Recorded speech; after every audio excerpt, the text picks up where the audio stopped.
Bila besi timpa ini diciptakan sebagai senjata, hanyalah besi pipih memanjang yang berkelok. Ini adalah keris. Keris adalah salah satu dari sekian banyak senjata tradisional yang dimiliki oleh negeri ini. Bahkan, keris juga diakui oleh UNESCO sebagai salah satu kekayaan warisan dunia. Dalam perjalanannya, keris adalah senjata tradisional yang menyebar tak hanya di wilayah Pulau Jawa, namun hingga Pulau Bali.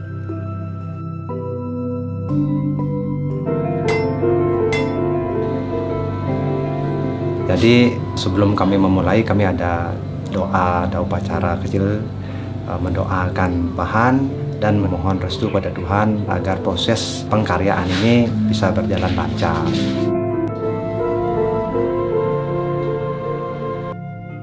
Bahan dasar untuk pembuatan keris ini adalah 3 material berupa besi, nikel, dan juga baja. Proses pertama adalah menyatukan besi dan nikel terlebih dahulu. Proses ini dilakukan dengan cara dipanaskan. Proses percampuran ini namanya mijah, dalam bahasa Bali namanya mijah, yaitu membakar bahan-bahan tersebut dengan suhu yang tinggi. Ketika mulai mencair, bagian-bagian yang mencair itu kita tempa.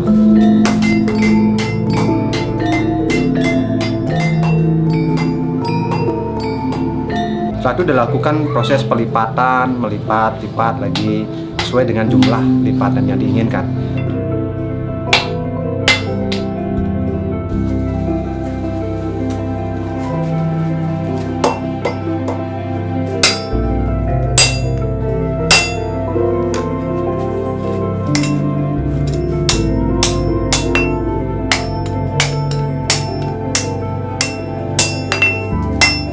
Semakin banyak lipatan, semakin banyak pamor. Semakin sedikit lipatan, semakin sedikit pamor.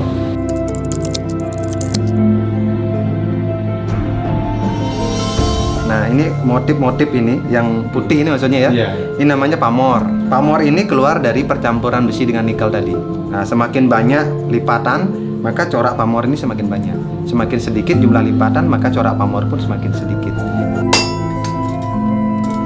Setelah itu, kita menentukan yang mana bagian ujung dan mana yang pangkal.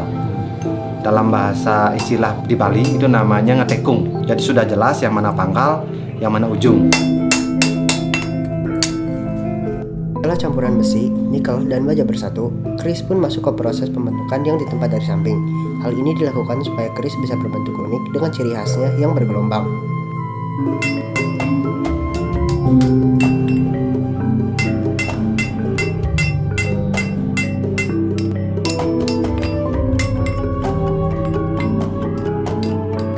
Lalu dilakukan proses finishing, proses penghalusan sesuai dengan bentuk dapur keris yang diinginkan.